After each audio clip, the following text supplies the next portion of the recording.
Bismillah, au nom d'Allah, Alhamdulillah, toutes les louanges appartiennent à Allah. Wa salat wa salam ala Rasulillah, bénédiction et paix sur le messager d'Allah.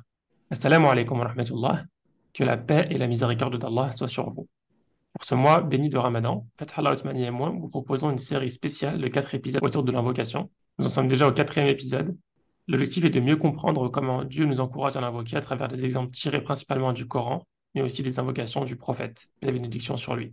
Et aujourd'hui, d'ailleurs, nous allons nous intéresser particulièrement à une invocation du prophète, sallallahu alayhi wa sallam, et je vais donner la parole à Fath Allah pour nous en dire plus. السلام عليكم ورحمة الله وبركاته. Ah, comme ça. السلام عليكم ورحمة الله وبركاته. أولا بسم الله الرحمن الرحيم والصلاة والسلام على أشرف المرسلين سيدنا محمد وعلى آله وأصحابه أجمعين. بسم الله. Si la série au départ était tournée autour du Coran, vous voulez finir le mois de Ramadan avec une invocation du prophète alayhi salatu wassalam, puisque c'est une invocation de circonstance. On va rentrer dans les 10 derniers jours. Je pense que quand l'épisode sera diffusé, on sera même dans les 10 derniers jours peut-être. Mhm. Et il y a une nuit particulière dans ce mois qui a la valeur de 1000 mois. Et 1000 mois, c'est plus qu'une vie pour la plupart d'entre nous. Donc, c'est dire la valeur de cette nuit-là qui peut compenser beaucoup de choses, en fait. Allah subhanahu wa ta'ala nous offre souvent l'occasion de compenser. Le mois de Ramadan est un moyen de compenser. لِتُكْمِلُوا الْعِدَّةَ, dans le verset Shahr Ramadan, que vous complétiez le compte, c'est aussi pour ceux qui rattrapent quand ils sont malades, etc., pour qu'ils puissent compléter le compte, mais certains le commentent aussi dans un autre sens. C'est-à-dire que c'est déjà le mois de Ramadan une opportunité de compléter et de compenser ce qu'on ne fait pas par ailleurs et ce qu'on devrait faire ou ce qu'on a mal fait parfois. Et donc ce cadeau de la nuit du destin, c'est un cadeau important. Et le problème, c'est qu'on ne sait pas exactement, même si on parle beaucoup de la 27e nuit par rapport à différents textes sur lesquels je ne vais pas m'arrêter forcément maintenant. Il y a des textes qui parlent même de nuit paire, des textes qui parlent de la nuit du 23, de la nuit du 25, etc. Donc en fait une démarche de recherche qui est visée à travers les textes du prophète, alayhi salatu wassalam. Il nous pousse à aller rechercher ce rendez-vous avec Allah subhanahu wa ta'ala, ce moment béni particulier où on est dans d'autres dispositions. Souvent dans l'invocation, on en parlait la dernière fois, je ne sais pas si tu te rappelles Abdelrahman, mais parfois on est très, dans la relation d'invocation, on est très tourné autour de ce qu'on veut nous, de ce qu'on désire nous, de nos attentes à Mhm. nous, et comme si Allah subhanahu wa ta'ala nous était presque redevable, alors que c'est une autre école en fait. Ce moment-là, c'est qu'est-ce qu'Allah subhanahu wa ta'ala veut, on ne sait pas à quel moment exactement est le rendez-vous, on doit le chercher. Est-ce qu'on désire vraiment la rencontre avec Allah subhanahu wa ta'ala? Est-ce qu'on désire vraiment ce moment d'intimité avec Allah subhanahu wa ta'ala? Sachant que de toute façon, ça compenserait tous les autres désirs qu'on peut avoir, toutes les autres choses qu'on pourrait rechercher, et que c'est bien meilleur qu'une vie entière, en fait, dans ce monde-là. Et dans cette démarche de recherche, Aïcha a posé la question au prophète, alayhi salatu wassalam, un jour, elle lui disait, oui, Rasulallah, euh, que dis-tu si je savais quelle était la nuit du destin, qu'est-ce que je devrais dire à ce moment-là? C'est bien de rechercher la nuit et puis de retrouver ce moment de rendez-vous. Et le prophète, alayhi salatu wassalam, lui répond, il lui dit, ben, tu dis, Allahumma innaka afoun tuhibbul afwa fa'fu anni. C'est-à-dire que c'est cette invocation que je vais traduire juste après. Chercher le rendez-vous, c'est bien, mais qu'est-ce qu'on dit à Allah subhanahu wa ta'ala à ce moment? Et c'est vrai qu'on se dit, bah, si on arrive à avoir ce rendez-vous avec Allah subhanahu wa ta'ala, on pourrait demander plein de choses. Chacun, il a ses problèmes, il a ses épreuves, l'un par rapport à sa santé, l'un par rapport à ses problèmes financiers, l'un des problèmes relationnels, l'autre ses problèmes psychologiques, l'autre il a ses désirs aussi, il aimerait pouvoir se marier, l'autre il aimerait se marier avec telle femme particulièrement, ou tel homme particulièrement pour une femme, l'autre il aimerait avoir tel type de maison, vivre dans tel pays, il aimerait, bref, avoir tel poste ou telle fonction, etc., etc. Bref, chacun il peut avoir ses désirs, euh, même par rapport au savoir, même la mémorisation du Coran, même pouvoir être assidu dans le prière. C'est pas forcément que des invocations liées à des choses mondaines, parfois c'est aussi des choses liées à l'adoration, partir en Umrah, faire le Hajj, etc. Sauf que là, dans l'approche de la dua que le professeur Samir enseigne à Aïcha, il lui dit Allahumma, oh Allah, on avait vu un peu la différence entre Rabbana et Allahumma dans les précédents épisodes, mais là, c'est vraiment la grandeur d'Allah subhanahu wa ta'ala qui est visée en tant que divinité suprême, en fait, et puis il n'y en a pas d'autre de toute façon, mais on dit Allahumma innaka afoun. Tu es certes afou. L'afou, c'est celui qui pardonne dans le sens où il efface, hein. C'est celui qui assainit, qui fait en sorte qu'il n'y ait rien de mauvais qui reste, qui ramène ce qu'il y a de plus sain, hein, à tel point que ce qui a pu y avoir de mal disparaît complètement. C'est comme si ça n'avait jamais existé. Et là, il y a deux choses déjà, rien qu'à ce niveau-là, à dire. Je ferai la traduction complète de la dua à la fin, volontairement, Inch'Allah. Allahumma innaka afoun. On commence par pas demander ce qu'on veut. On commence par dire à Allah subhanahu wa ta'ala qu'on sait qui il est en fait. Ça, c'est une chose importante. Si vous regardez dans la Fatiha, on commence un peu de la même manière. Et pourtant, la Fatiha, c'est comme une forme d'invocation. On finit la Fatiha avec des Sirat al-Mustaqim, guide-nous sur le sentier de la rectitude. Sirat al-Ladina an'amta alayhim, le sentier de ceux que tu as comblés de bienfaits, et non celui des égarés, etc. Mais on commence cette invocation par dire Alhamdulillahi Rabbil Alamin, Ar-Rahman Ar-Rahim, louange à Allah, le Seigneur des mondes, qui est l'intensément miséricordieux et le miséricordieux en permanence. On parle en ce matin-là et on reconnaît qui il est en fait. Au moment de s'approcher de lui pour lui demander quelque chose, on reconnaît qui il est et on reconnaît sa grandeur. Et ça, c'est une des choses du adab dans l'intimité de la dua. Certains considèrent que c'est même, en particulier dans les moments d'intimité particuliers, qu'il faut faire attention à avoir cette approche-là. Alors après, il y a d'autres approches qui sont proposées dans le dua et dans l'invocation. Mais ce qui est important, c'est que au-delà de l'ordre par lequel on va commencer à faire le dua, c'est d'avoir vraiment cette considération de qui est Allah subhanahu wa ta'ala, à qui on s'adresse. On n'est pas focalisé sur le résultat qu'on cherche. Même si c'est des actes d'adoration, on est focalisé sur l'opportunité finalement d'être dans l'intimité avec le Créateur suprême, avec celui qui peut tout, avec celui qui nous a créés nous-mêmes et à qui on est en redevable en fait. Et on commence par lui reconnaître ses qualités. Et là, parmi ses qualités, dans cette nuit du destin, ce qu'on lui reconnaît, c'est qu'il efface. C'est pas, on n'est pas dans le fait de rajouter. On est beaucoup dans une société où on cherche à rajouter, en fait. On cherche à avoir plus. Même dans l'adoration, on cherche à avoir plus. Dans les moyens matériels, on cherche à avoir plus de santé. On est beaucoup dans ces choses-là, même si, alhamdoulilah, je pense qu'on demande aussi le pardon, parce qu'on a aussi tous nos péchés, nos travers, et nos incohérences, et nos manquements, et nos faiblesses. Et on demande à Allah subhanahu wa ta'ala de nous alléger, on demande à Allah subhanahu wa ta'ala de nous pardonner, etc. Mais là, c'est vraiment, dans ce moment d'intimité-là particulier, vraiment l'élément qui va être fort. C'est-à-dire que ce qu'on reconnaît à Allah subhanahu wa ta'ala, c'est cette capacité à nous ramener finalement à notre état premier. Et en fait, c'est ça qui est important. C'est-à-dire que dans ces moments particuliers de la fin de Ramadan, chercher constamment plus ou ceci ou cela, c'est pas le plus important. C'est comment on fait pour revenir à notre nature première. Allah subhanahu wa ta'ala nous a ramenés dans ce monde, on était saints, on a fait des choix de vie, on a fait des plans de vie, on a eu nos épreuves, etc. Et puis, ben, il y a du positif et il y a aussi du négatif pour chacun d'entre nous. Et c'est l'opportunité finalement de revenir à ce qu'il y a de plus simple, parce que c'est ça qui va compter finalement au jour dernier, c'est qu'on va présenter notre cœur à Allah subhanahu wa ta'ala, ou notre cœur sera présenté à Allah subhanahu wa ta'ala. Et l'objectif, c'est qu'il soit salim, c'est qu'il soit saint, justement. Euh, donc ça, c'est la première des choses, c'est reconnaître Allah subhanahu wa ta'ala ses qualités, et dans cette qualité-là, bah, reconnaître que c'est celui qui peut finalement réaliser l'objectif suprême pour nous. L'objectif suprême, c'est pas de vivre dans tel pays d'avoir telle situation financière ou d'être même hafid al-Qur'an, même d'être ce qu'on veut en fait. Tout ça, ce sont que des moyens, même dans les actes d'adoration. L'objectif, c'est d'être dans l'agrément d'Allah subhanahu wa ta'ala, et pour être dans l'agrément d'Allah subhanahu wa ta'ala, bah, c'est dans quel état est notre cœur. Allahumma innaka afoun tuhibbul afwa. Et on est dans la continuité. C'est-à-dire que tu aimes le fait de pardonner et d'effacer. C'est-à-dire qu'il peut être ça, mais là, on va plus loin. C'est-à-dire qu'on ne se préoccupe pas de ce qu'on désire, nous. On se préoccupe de ce qu'Allah subhanahu wa ta'ala désire. Et ça, c'est aussi un processus dans l'invocation. C'est à partir du moment où on a conscience de qui est, à qui on s'adresse, il faut être aussi dans un souci de se préoccuper de mais Allah subhanahu wa ta'ala il a mis ça sur notre route, mais qu'est-ce qu'il veut lui? Dans le Coran, il nous répond de ce qu'il veut, il nous dit ce qu'il veut, ce qu'il aime. Donc il nous donne des clés et qui vont nous aider à mieux comprendre pourquoi on est éprouvé peut-être à certains moments, parce que ça nous pousse finalement vers certains comportements de vie ou certains assainissements justement dans nos comportements ou dans nos modes de vie ou dans nos caractères, etc. Mais on est très souvent ou trop souvent peut-être tourné vers ce qu'on désire nous. Donc, tu aimes donc effacer ou pardonner. Fa'fu anni. Et finalement, l'invocation, elle se résume à quelque chose de très simple. Bah, juste efface, hein, et pardonne. Et pardonne-nous, enfin, on pardonne-moi dans l'invocation, et efface. Donc, en fait, finalement, on revient à beaucoup de simplicité. Les enjeux de ce monde ne sont pas si importants que ça, en fait. Enfin, ils sont très importants parce que c'est l'enjeu de l'éternité derrière. Mais en soi, on est beaucoup tourné sur des choses qui sont secondaires, en fait. Il y a tellement de choses dans ces choses secondaires qu'on n'arrive plus à savoir distinguer ce qui est important, ce qui est prioritaire, ce qui ne l'est pas. Est-ce que la priorité, c'est tel travail ou pas tel travail? Est-ce que la priorité, c'est mes parents ou suivre mon conjoint? Est-ce que la priorité, c'est mes enfants et leur scolarité, et ceci et cela? Est-ce que la priorité, c'est... On est dans plein de calculs, en fait, et on se noie, alors qu'en fait, l'enjeu majeur, c'est qu'on a fait un pacte avec Allah subhanahu wa ta'ala, qui nous a donné un cœur saint, qui nous a donné un corps, et qui nous a dit, ben, on a dit, nous, on est capable de t'adorer par choix. ben, l'enjeu, c'est est-ce qu'on va être capable. Et on sait qu'en fait, il y a des failles malgré nos efforts. Et alhamdoulilah, j'espère on essaie tous d'en faire. Et on demande à Allah subhanahu wa ta'ala de nous raffermir aussi dans nos efforts. Mais l'enjeu, au final, c'est que ben, toutes ces failles, parce on sait qu'on en aura tous, et qu'on en a eu tous de toute façon, ben, qu'Allah subhanahu wa ta'ala, il les efface.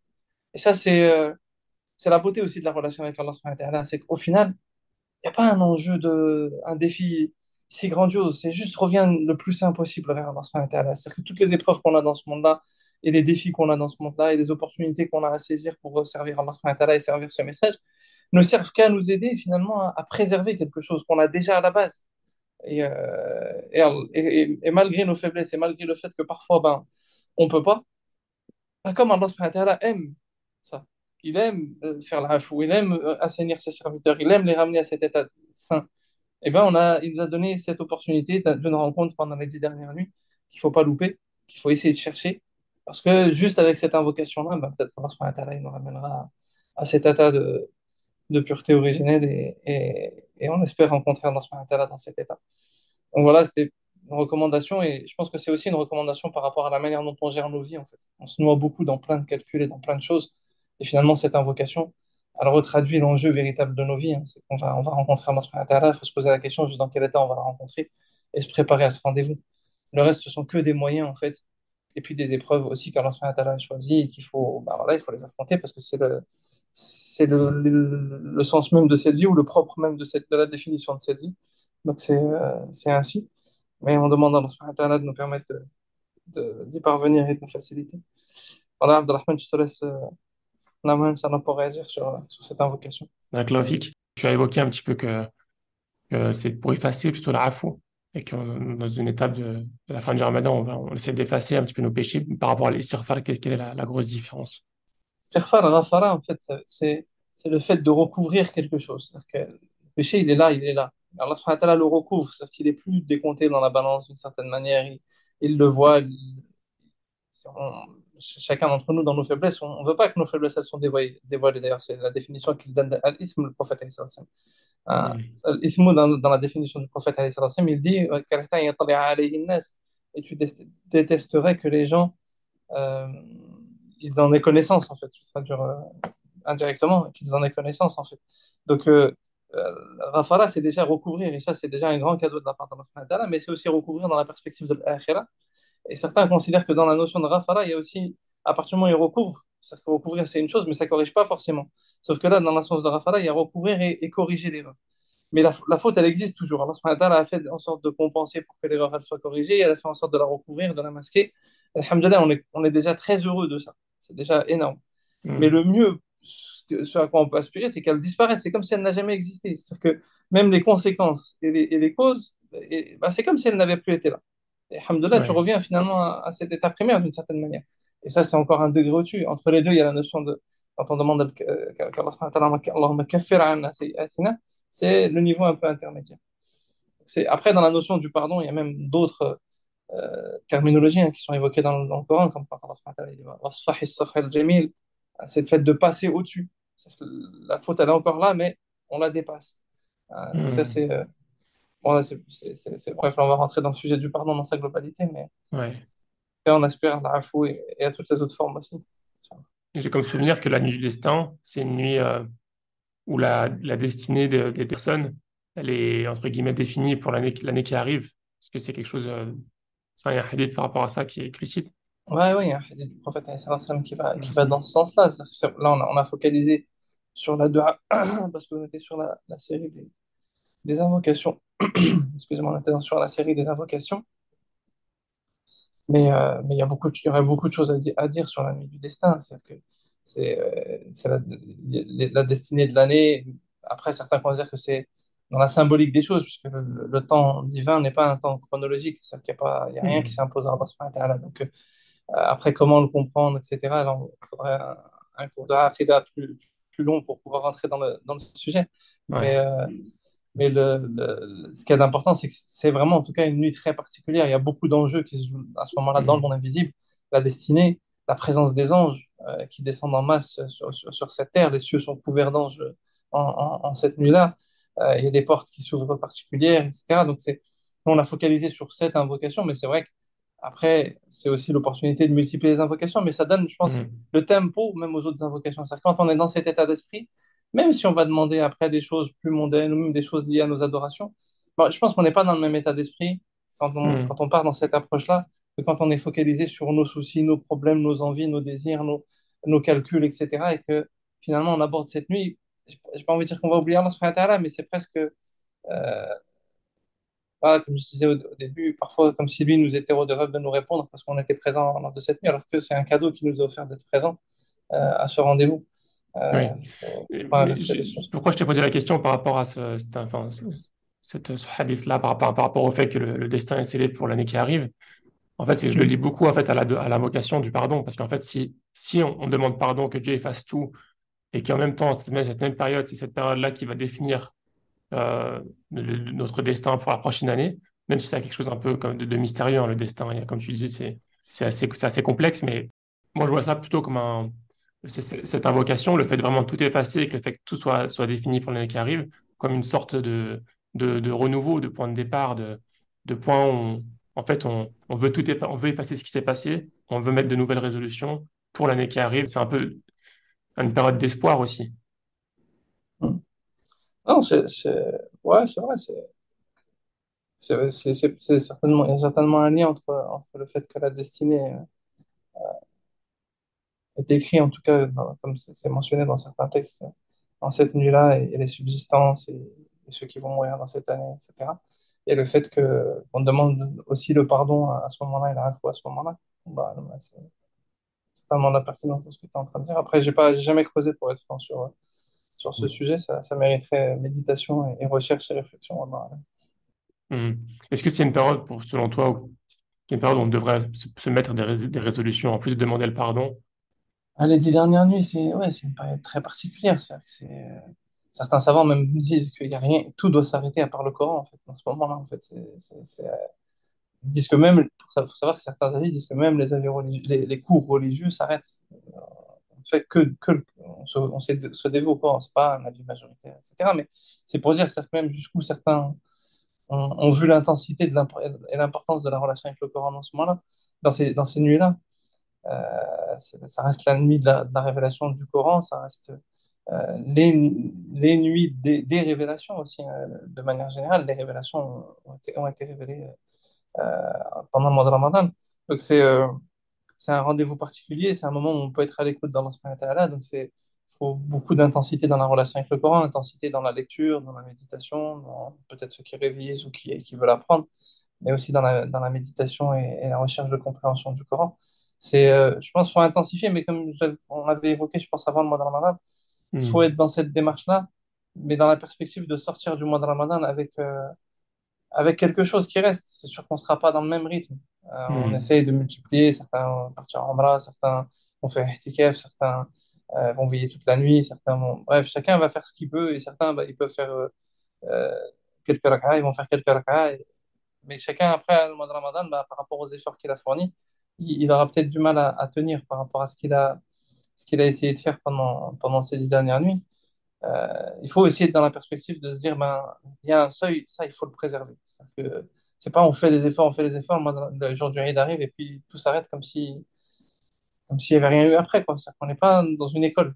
Comme dans une école, on en sort avec quelque chose. Inch'Allah, on en sortira toujours avec quelque chose, parce que Allah subhanahu wa ta'ala, il est généreux. Et il faut que nous aussi, on ait cette responsabilité d'essayer de sortir avec quelque chose qui nous aide à assainir nos modes de vie. Parce que c'est un vrai objectif. Donc, ouais, il faut se concentrer vraiment sur les actes d'adoration au maximum dans ces moments-là.